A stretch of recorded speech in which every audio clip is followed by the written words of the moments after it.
नमस्कार मित्रों, सभी को राधे राधे, सभी को जय श्री कृष्णा। कैसे हैं आप? मुझे उम्मीद है आप सभी बहुत अच्छे होंगे और जोरों शोरों के साथ में अपनी तैयारियां कर रहे होंगे। मेरा नाम है लेख शेखर शर्मा, मैं आपको पढ़ा रहा हूं जर्नल साइंस और स्वागत है आपका अपने एएल क्लासेस के डिजिटल प्लेटफॉर्म पर। देखिए दोस्तों, आज हम बहुत ही ज्यादा महत्वपूर्ण टॉपिक पढ़ने जा रहे हैं। आज हम पढ़ेंगे अनुवांशिकी के बारे में पढ़ेंगे दोस्तों। किसके बारे में पढ़ेंगे? आज हम अनुवांशिकी के बारे में पढ़ेंगे। बहुत ही ज्यादा महत्वपूर्ण टॉपिक है दोस्तों। क्या है? बहुत ही ज्यादा महत्वपूर्ण टॉपिक है। अनुवांशिकी को इंग्लिश में जेनेटिक्स भी कहते हैं दोस्तों। क्या कहते हैं इसे? जेनेटिक्स भी कहते हैं। इधर आप देखिए ध्यानपूर्वक, अनुवांशिकी जेनेटिक्स। तो भैया जेनेटिक्स क्या है? जेनेटिक्स विज्ञान की वह शाखा है जिसमें ऐसे लक्षणों का अध्ययन किया जाता है जिसकी वंशागति हो सकती है। और दोस्तों, अनुवांशिकी में विभिन्नताओं का भी अध्ययन किया जाता है। तो विज्ञान की वह शाखा जिसमें सजीवों के लक्षणों की वंशागति और उनकी विभिन्नताओं का अध्ययन किया जाता है, अनुवांशिकी कहलाती है दोस्तों। इधर आप देखिए ध्यानपूर्वक, जीव विज्ञान की वह शाखा जिसमें सजीवों के लक्षणों की अनुवांशिकता एवं विभिन्नताओं का अध्ययन किया जाता है, उसे अनुवांशिकी कहते हैं। मैं यहां पर इस अनुवांशिकता शब्द को थोड़ा हटा देता हूं दोस्तों, इसकी जगह मैं वंशागति कर देता हूं, तो और हमारी परिभाषा क्या हो जाएगी? आसान हो जाएगी। मैं यहां कर देता हूं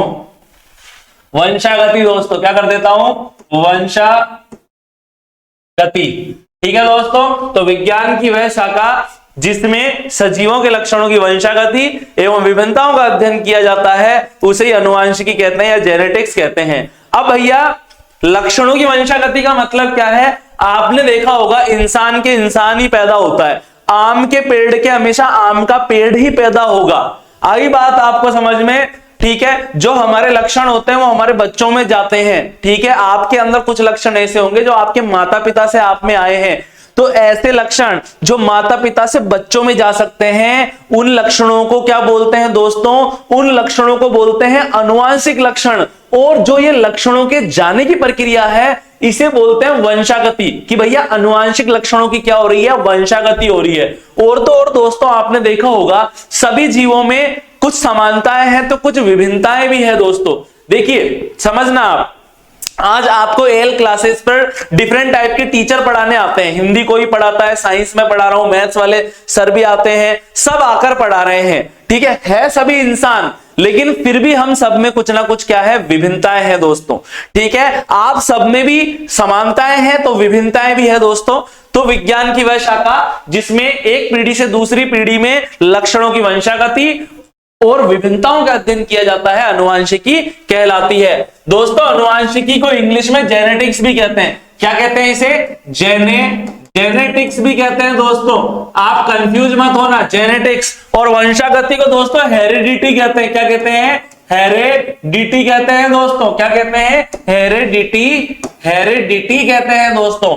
जेनेटिक शब्द यानी कि अनुवांशिक शब्द का सर्वप्रथम प्रयोग बेटसन ने 1905 में किया था। कब किया था? बेटसन ने 1905 में किया था। और भैया, इस शब्द की उत्पत्ति ग्रीक भाषा के शब्द जीन से हुई है। भैया, आपसे पूछा जा सकता है कि सबसे पहले जेनेटिक शब्द किसने दिया था? तो सबसे पहले जेनेटिक शब्द दिया था बेटसन ने 1905 के अंदर। जेनेटिक शब्द किससे बना है दोस्तों? जेनेटिक शब्द बना है जीन से। जीन का मतलब होता है डीएनए के खंड। डीएनए के खंड। और ये डीएनए के खंड क्या करते हैं? लक्षणों को क्या करते हैं दोस्तों? लक्षणों को नियंत्रित करते हैं। क्या करते हैं? नियंत्रित करते हैं भैया। तो डीएनए के वह खंड जो लक्षणों को नियंत्रित करते हैं क्या कहलाते हैं? जीन कहलाते हैं। सजीवों में लैंगिक जनन की क्रिया के समय युग्मकों द्वारा विभिन्न लक्षणों का पीढ़ी दर पीढ़ी संचरण होता रहता है। इन लक्षणों को अनुवांशिक लक्षण कहते हैं। अनुवांशिक लक्षण क्या होता है? यहां पर आप देखेंगे, ये पिताजी है और ये है माताजी है। ठीक है। पिताजी में बन रहे हैं नर युग्मक शुक्राणु, माताजी में बन रहे हैं मादा युग्मक अंडाणु। ये शुक्राणु और अंडाणु क्या है? जनन करने वाली कोशिकाएं हैं दोस्तों। अब क्या होता है, जब दोनों मिल जाते हैं तो बनता है एक युग्मनज।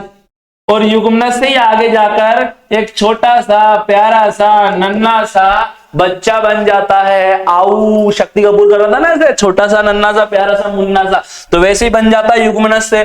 तो दोस्तों ये जो बच्चा है ना, इस बच्चे के शरीर का निर्माण पिताजी की कोशिका से भी हुआ है, जिसे शुक्राणु कहते हैं।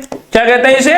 शुक्राणु कहते हैं। और माता की कोशिका से भी हुआ है, जिसे क्या बोलते हैं? अंडाणु कहते हैं। तो भैया इस प्रकार की प्रक्रिया जिसमें शुक्राणु और अंडाणु मिलकर एक युग्मनज बनाते हैं और उससे जाकर एक छोटा सा प्यारा सा बच्चा बन जाता है, उसे ही लैंगिक जनन कहते हैं दोस्तों। क्या कहते हैं उसे? लैंगिक जनन कहते हैं। और लैंगिक जनन के समय बनते हैं शुक्राणु और अंडाणु, जिसे युग्मक कहते हैं। इन युग्मकों से ही युग्मनज बनता है और युग्मनज से आगे जाकर एक बच्चा बनता है। तो अपन कह सकते हैं कि माता पिता से बच्चों के अंदर लैंगिक जनन के समय जो युग्मक बनते हैं, जो शुक्राणु अंडाणु बनते हैं, उन्हीं के द्वारा अनुवांशिक लक्षण माता पिता से बच्चों में चले जाते हैं। इन अनुवांशिक लक्षणों का जनक पीढ़ी से संतति पीढ़ी में संचरण ही वंशागति कहलाता है। भैया वंशागति किसे कहते हैं? हेरिडिटी किसे कहते हैं?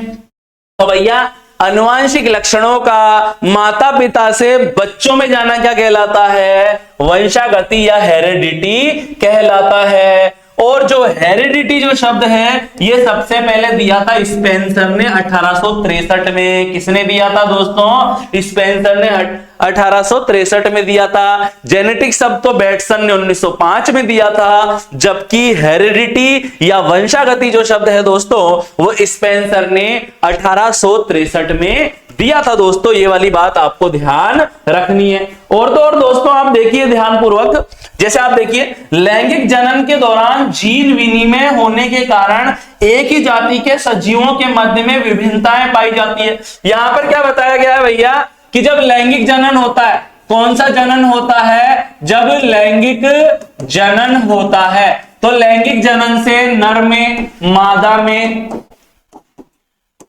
अर्धसूत्री विभाजन होता है दोस्तों। कौन सा विभाजन होता है? अर्धसूत्री विभाजन।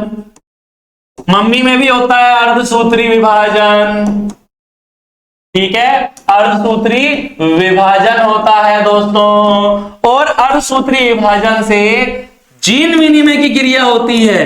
जीन विनिमय की क्रिया होती है। जीन विनिमय की क्रिया होती है। विनिमय की क्रिया होती है। जीन विनिमय की क्रिया होती है दोस्तों। और जीन विनिमय की क्रिया के बाद ही क्या बनते हैं? शुक्राणु और अंडाणु बनते हैं दोस्तों। क्या बनते हैं? शुक्राणु और अंडाणु बनते हैं। क्या बनते हैं? शुक्राणु और अंडाणु बनते हैं। पता है इस जीन विनिमय के कारण ही विभिन्नताएं उत्पन्न हो जाती है। विभिन्नताएं उत्पन्न हो जाती है।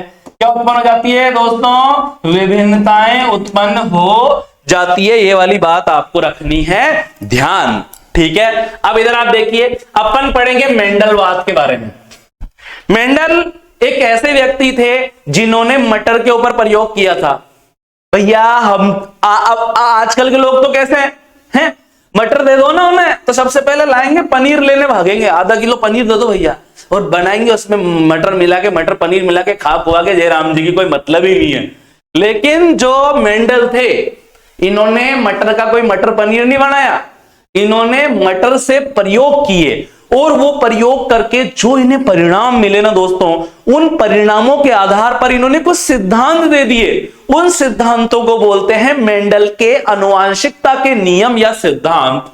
और आगे जाकर उन्हीं सिद्धांतों के कारण दोस्तों आनुवंशिकी का जन्म हुआ। किसका जन्म हुआ?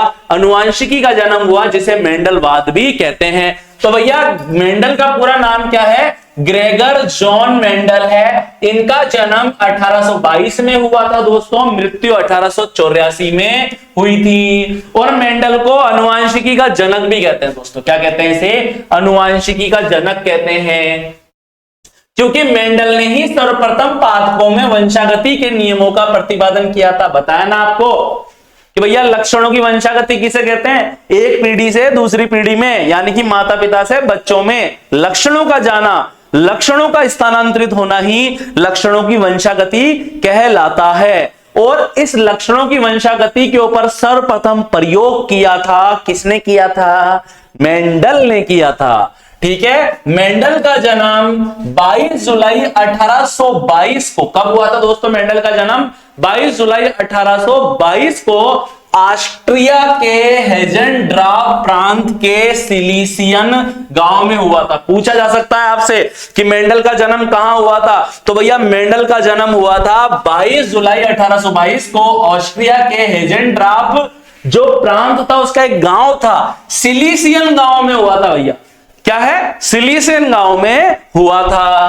अब क्या हुआ, देखो इनका जन्म हुआ 1822 में, फिर क्या हुआ, सन 1842 में दर्शन शास्त्र में डिग्री प्राप्त करने के बाद में सन 1843 में ऑस्ट्रिया के ब्रुन शहर के चर्च में पादरी बने।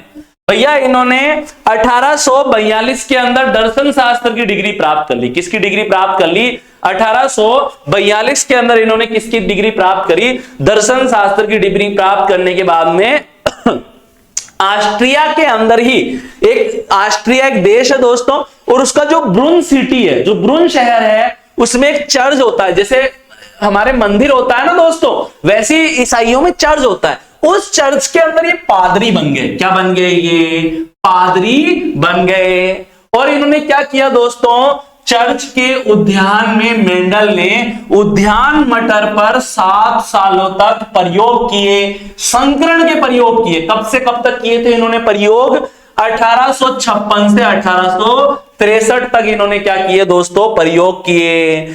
भैया इन्होंने दर्शन शास्त्र में डिग्री प्राप्त की। उसके बाद में ऑस्ट्रिया के बुन शहर के एक चर्च में ये पंडित बन गए, मतलब पादरी बन गए। और वहां पर भैया इन्होंने मटर पनीर के मजे नहीं लिए, बल्कि गार्डन के अंदर गए और मटर को उगा दिया, और 7 सालों तक मटर पर क्या करते रहे, प्रयोग करते रहे।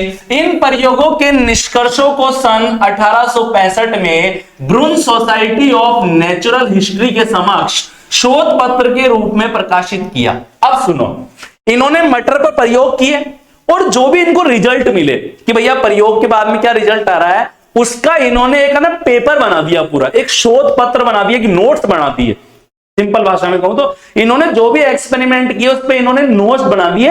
और उन नोट्स को इन्होंने क्या किया दोस्तों, जो ब्रुन शहर की जो ब्रुन सोसाइटी ऑफ नेचुरल हिस्ट्री है, एक संस्था है, एक ऑर्गेनाइजेशन है, ब्रुन सोसाइटी ऑफ नेचुरल हिस्ट्री, इसके समक्ष उन नोट्स को दिया, इस संस्था को दिया कि ये देखो मेरे नोट्स देखो।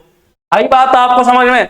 तो ब्रुन सोसाइटी ऑफ नेचुरल हिस्ट्री के समक्ष शोध पत्र के रूप में इन्होंने प्रकाशित उसे किया। सन 1866 में इन प्रयोगों को सोसाइटी की वार्षिकी में पादप संकरण पर प्रयोग नामक शीर्षक से प्रकाशित किया गया। अब भैया जो ये ब्रुन सोसाइटी ऑफ नेचुरल हिस्ट्री है, ये हर साल एक किताब छापती थी। क्या छापती थी, हर साल एक किताब छापती थी दोस्तों। और उस किताब के अंदर इन्होंने मेंडल के जो प्रयोग थे उसके बारे में इन्होंने दिया दोस्तों, उसके बारे में छापा। क्या नाम रखा इन्होंने नाम रखा पादप संकरण पर प्रयोग, पादप संकरण पर प्रयोग नामक शीर्षक से इन्होंने अपनी उस पुस्तक के अंदर इसे छाप दिया। अब क्या हुआ दोस्तों, सुनो, मेंडल के द्वारा उद्यान मटर पर किए गए इन प्रयोगों के परिणाम के आधार पर ही आनुवंशिकता के नियमों का प्रतिपादन किया गया, जिसे मेंडलवाद भी कहते हैं। 6 जनवरी 1884 को मेंडल की मृत्यु हो गई।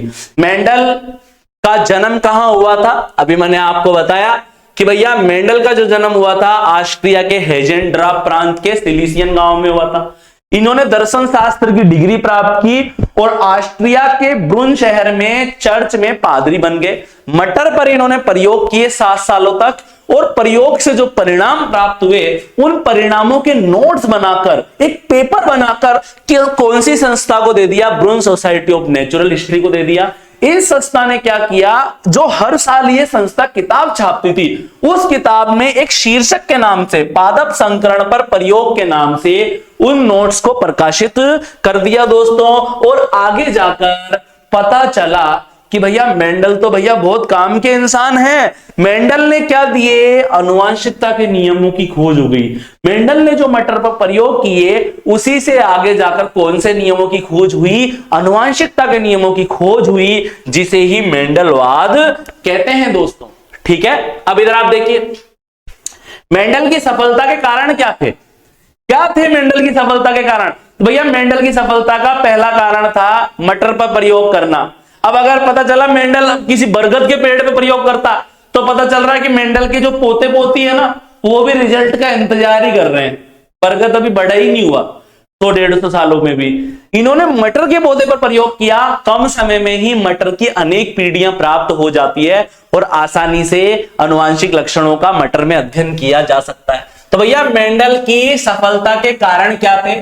मेंडल ने एक समय में केवल एक ही लक्षण की वंशागति का अध्ययन किया। मेंडल ने क्या किया दोस्तों? एक समय में केवल एक ही लक्षण की वंशागति का अध्ययन किया। अरे सुनो, बिल्कुल इजी है, कोई लोड लेने की जरूरत नहीं है दोस्तों। मैं आपको बताता हूं ये आनुवांशिक लक्षण क्या होता है। सुनो, जैसे कोई लड़का है, बहुत मोटा है, ठीक है, अब वो क्या बोलेगा? मेरे पापा भी मोटे हैं। क्या बता रहा है वो? कि मेरे पिताजी भी क्या है? मोटे हैं, इसलिए मैं भी मोटा हूं। तो एक तरह से ये मोटापन भी आनुवांशिक लक्षण हुआ है, नहीं हुआ? अब जैसे कई क्या बोलते हैं, जैसे कोई लड़का बहुत लंबा है तो बोलेगा मेरे पापा की हाइट भी बहुत ज्यादा है, मेरी मम्मी की हाइट भी ज्यादा है, तो मुझे ये जो लक्षण है लंबेपन का, ये अपने माता पिता से मिला है। आपको समझ में आ गई कि आनुवांशिक लक्षण किसे कहते हैं? समझ में आ गई आपको बात? अब वही तो मैं बताना चाह रहा हूं आपको दोस्तों। इन्होंने क्या करा? मटर के पौधों पर प्रयोग किया। जैसे इन्होंने क्या किया? एक पेड़ लिया लंबा पेड़ ले लिया मटर का, और दूसरा ले लिया छोटा पेड़ मटर का, और दोनों के बीच में जनन करवाया। तो जनन से जो बच्चे प्राप्त हुए, जो नए मटर के जो पौधे प्राप्त हुए, वो सारे के सारे ही लंबे थे। अब इन्होंने कहा ऐसे कैसे हुआ है? अपन ने जनन करवाया किसके बीच में? अपन ने जनन करवाया लंबे पादप और छोटे पादप के बीच में। तो भैया जो बच्चे हुए, जो नए पादप हुए, वो कुछ लंबे होने चाहिए थे, कुछ छोटे होने चाहिए थे, सारे के सारे लंबे कैसे हो गए? तो इन्होंने प्रभाविता का नियम दे दिया कि लंबेपन का लक्षण प्रभावी होता है और बौनेपन का लक्षण अप्रभावी होता है, जिसे लंबेपन का लक्षण दबा देता है। ठीक है, इसलिए जो पीढ़ी आई, जो बच्चे हुए, सारे के सारे कैसे थे? लंबे थे। तो ऐसे ही तो इन्होंने प्रयोग कर करके क्या दिया? इन्होंने नियम दे दिए दोस्तों, और इन्होंने एक समय पर केवल एक ही लक्षण की वंशागति का अध्ययन किया। ठीक है, मेंडल ने अपने संकरण प्रयोगों के सभी आंकड़ों का सावधानी पूर्वक सांख्यिकीय विश्लेषण किया। मेंडल ने जो एक्सपेरिमेंट किए ना, और जो इनको रिजल्ट मिले, जो आंकड़े मिले, जो सूचनाएं मिली, उन सूचनाओं का मेंडल ने बहुत ही अच्छे से पूरा गणित वगैरह का उपयोग करके, सांख्यिकी का उपयोग करके बहुत अच्छे से उसका विश्लेषण किया दोस्तों। इसलिए इनको बहुत अच्छे रिजल्ट प्राप्त हुए। मेंडल ने अपने प्रयोग के लिए पादप का चुनाव भी सावधानी पूर्वक किया। अब देखो कितना दिमाग है इसमें, मेंडल के अंदर कितना दिमाग है। मेंडल चाहते थे प्रयोग करना पेड़ पौधों पर, इन्होंने मटर के पौधे को ही क्यों चुना? ये चाहते तो बरगद के पौधे को भी चुन सकते थे, चाहते तो पीपल के पौधे को भी चुन सकते थे, पीपल के पेड़ को भी चुन सकते थे, मटर को ही क्यों चुना? तो ये इनका दिमाग था दोस्तों। ठीक है ना? तो आप देखिए मेंडल ने अपने प्रयोग के लिए पादप का चुनाव भी सावधानी पूर्वक किया। ठीक है, अब इधर आप देखिए मटर के पादप का चयन। चलो भैया, इन्होंने मटर के पादप को ही चयन क्यों किया? तो भैया क्या कारण है कि इन्होंने मटर के पादप का चयन किया है? मटर का वैज्ञानिक नाम तो आपको पता ही है कि भैया जो मटर है, इसका वैज्ञानिक नाम पाइसम सैटाइवम होता है दोस्तों। क्या होता है? पाइसम सैटाइवम होता है। आई भैया, अगर आपको याद नहीं हो तो आप तो ऐसे याद कर लेना कि जैसे कि भैया पनीर की सब्जी बनानी है अपन को। क्या बनानी है? पनीर की सब्जी। लेकिन बनाऊं तो जब कहीं पे मटर कहीं पे पाएगी मटर, तभी तो अपनी सब्जी बनेगी। और अगर मटर पा गई तो भैया ऐसी सब्जी बनेगी कि सटासट उसे हम क्या कर जाएंगे? खा जाएंगे। तो भैया मटर का वैज्ञानिक नाम पाइसम सैटाइवम। ये वाली बात आपको क्या रखनी है? ध्यान रखनी है। एक वर्षीय पादप होने के कारण कम समय में अनेक पीढ़ियों का अध्ययन किया जा सकता है। भैया मटर एक वर्षीय पादप है, कुछ सालों के अंदर ही, जैसे ये पापा मटर है, ये मटर का पेड़ है, इससे दूसरा पेड़ मिल गया कुछ समय में, इस दूसरे से तीसरा मिल गया। ये पी जनरेशन है, पेरेंट जनरेशन है दोस्तों। ये F1 पीढ़ी है, ये F1 जनरेशन है। F1 जनरेशन से भी जो पैदा हुई ये F2 जनरेशन है। कम समय में ही F1, F2 और आने वाली F3 जनरेशन भी मिल जाती है। मटर के पौधे का जीवन काल छोटा होता है, इसलिए कम समय में ही अनेक पीढ़ियां प्राप्त हो जाती है जिनका आसानी से अध्ययन किया जा सकता है। द्विलिंगी पुष्प होने के कारण स्वपरागण के द्वारा समयुग्मजी पादप अथवा शुद्ध वंशक्रम सरलता से प्राप्त किया जा सकता है। सबसे पहली बात तो समझो, शुद्ध वंशक्रम क्या होता है। शुद्ध का मतलब होता है जिसमें कोई मिलावट नहीं हो। अब आप सुनना, मम्मी है, मम्मी में अंडाणु बन रहे हैं, पापा में शुक्राणु बन रहे हैं। आई बात आपको समझ में? शुक्राणु और अंडाणु के मिलने से एक युग्मनज बना, युग्मनज से आगे जाकर एक बेबी का निर्माण होगा, एक बच्चे का निर्माण होगा दोस्तों। अब वो बच्चा तो क्या बन गया, वो तो मिक्सचर नमकीन की तरह हो गया है कि उसमें थोड़ा शुक्राणु आया, थोड़ा अंडाणु आया, मिला, युग्मनज बना, युग्मनज से क्या बन गया, बच्चा बन गया। तो क्या वो बच्चा क्या शुद्ध वंशक्रम वाला होगा क्या? नहीं, वो शुद्ध वंशक्रम वाला नहीं होगा, क्योंकि पापा अलग है, मम्मी अलग है। ठीक है, दोनों ने मिलकर जनन के द्वारा एक बेबी को जन्म दिया है, तो वो बेबी शुद्ध वंशक्रम वाला नहीं होगा। लेकिन मटर के पादप में क्या विशेषता है दोस्तों? मटर का जो पुष्प होता है वो द्विलिंगी होता है दोस्तों। द्विलिंगी पुष्प होता है, एक फूल है मटर के, जैसे मटर के पेड़ के ऊपर जो पुष्प लग रहे हैं ना, इसी में पता है इस पुष्प के अंदर ही नर भी होता है और इसी पुष्प में मादा भी होती है। इसी पुष्प के जो नर युग्मक है वो इसी पुष्प के मादा युग्मक को निषेचित कर देते हैं, और जो बच्चा बनेगा ना उसके निर्माण में इस एक ही पादप के नर व मादा युग्मकों का योगदान है। इसलिए जो बच्चा पैदा होगा मटर का, जो नया मटर का पौधा उत्पन्न होगा, वो शुद्ध वंशक्रम वाला होगा।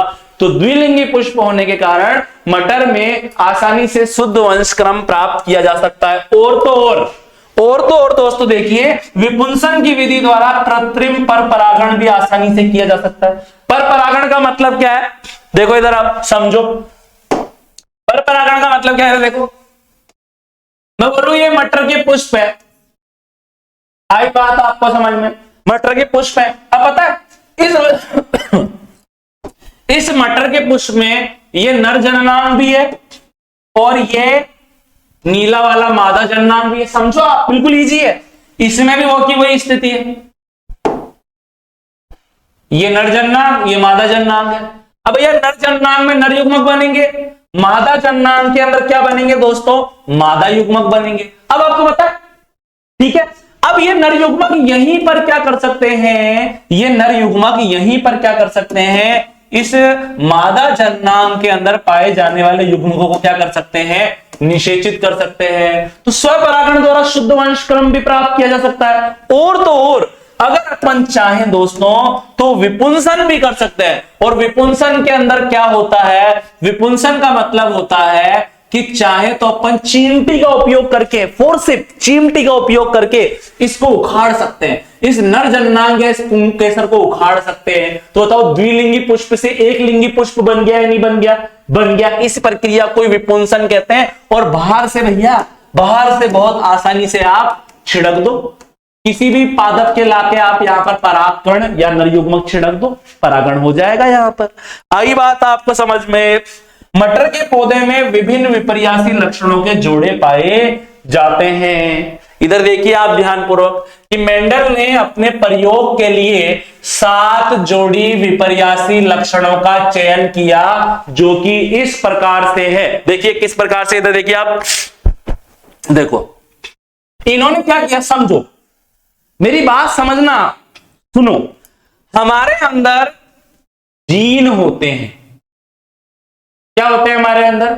जीन होते हैं। जीन का क्या काम है दोस्तों? जीन का काम है लक्षणों को नियंत्रित करना, लक्षणों को नियंत्रित करना। आज आपके शरीर में जो भी लक्षण उत्पन्न हो रहे हैं ना, वो किसी ना किसी जीन की वजह से हो रहे हैं दोस्तों। अब सुने, पता है आपको एक जीन के 2 रूप होते हैं हमेशा। एक जीन के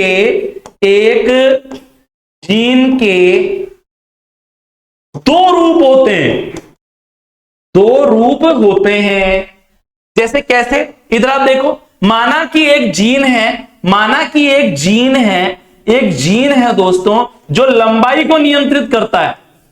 किसको नियंत्रित करता है? पादप की लंबाई को नियंत्रित करता है। अरे भैया अब लंबाई भी तो दो प्रकार की हो सकती है, ज्यादा लंबाई, कम लंबाई।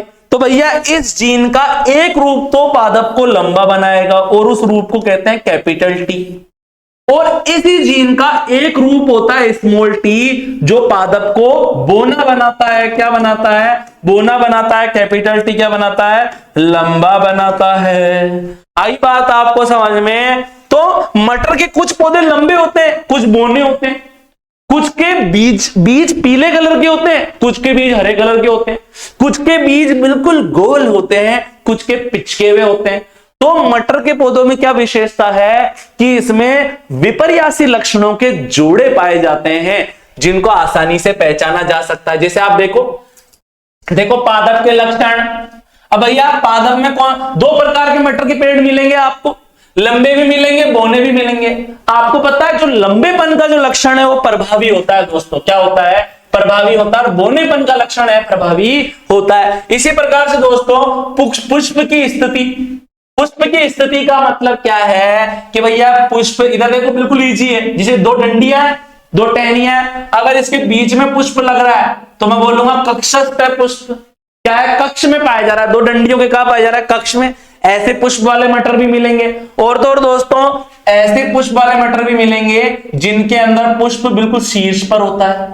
लो भैया ऐसे वाले मटर भी मिलेंगे। इसी प्रकार से दोस्तों परिपक्व फली की आकृति, ठीक है, कैसा हो सकता है? यहां पर बीज भी ले सकते हैं, बीज की आकृति भी ले सकते हैं दोस्तों। आई बात आपको समझ में? फूली हुई भी हो सकती है, बीज या फली फूली हुई भी हो सकती है भैया, ठीक है, फूली हुई भी हो सकती है, बीज या फली फूली हुई भी हो सकती है। फूला हुआ प्रभावी लक्षण है, जबकि संकीर्णित या पिचकी हुई क्या होता है दोस्तों? है प्रभावी लक्षण है दोस्तों। इसी प्रकार से यहां पर थोड़ी सी एक गलती है, मैं उसे ठीक कर देता हूं। यहां पर आप देखिए, यहां पर जो पीलापन है दोस्तों, मैं बोलूं बीज या फली का रंग, बीज या फली का रंग पीला भी हो सकता है, हरा भी हो सकता है। कुछ पेड़ ऐसे मिलते हैं मटर के जिसमें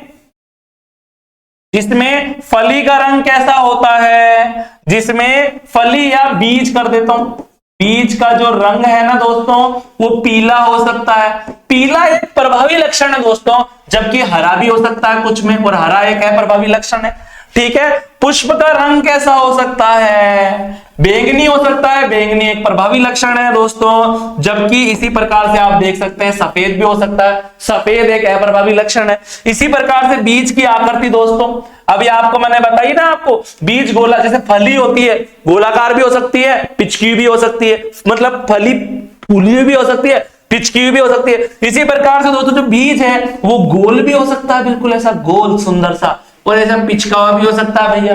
आई बात आपको समझ में? इसी प्रकार से बीज का रंग पीला भी हो सकता है और हरा भी हो सकता है। दोस्तों इधर आप देखिए, मटर के 14 प्रकार के पौधे मिलेंगे। कितने प्रकार के पौधे मिलेंगे? 14 प्रकार के।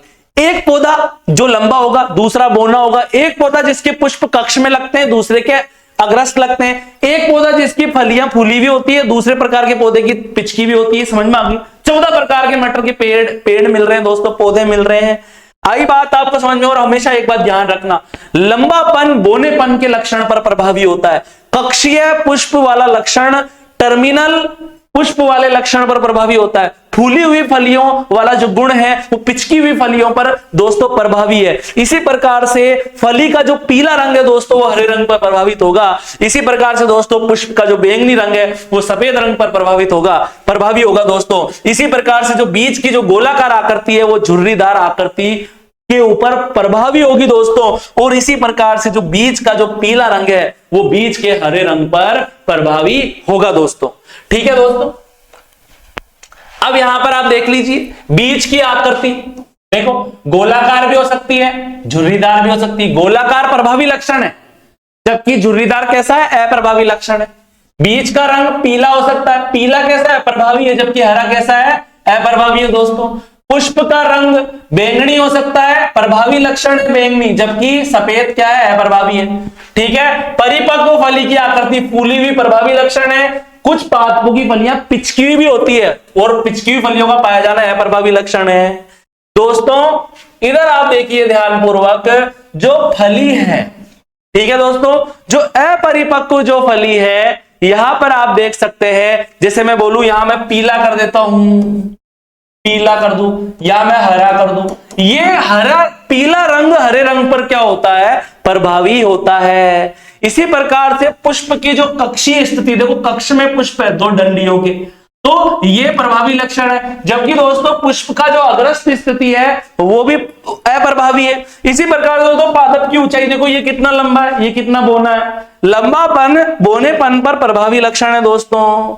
तो यहां पर यही तो है, मेंडल द्वारा प्रयोग में लिए गए 7 विपर्यासी लक्षणों के युग्म, ये आपको क्या होने चाहिए, याद होने चाहिए। अब देखिए दोस्तों बहुत ही महत्वपूर्ण टॉपिक मैं आपको बताने जा रहा हूं, बहुत ही ज्यादा महत्वपूर्ण टॉपिक मैं आपको बताने जा रहा हूं। मेंडल के नियमों की पुनर्खोज के बारे में देखेंगे आप पर।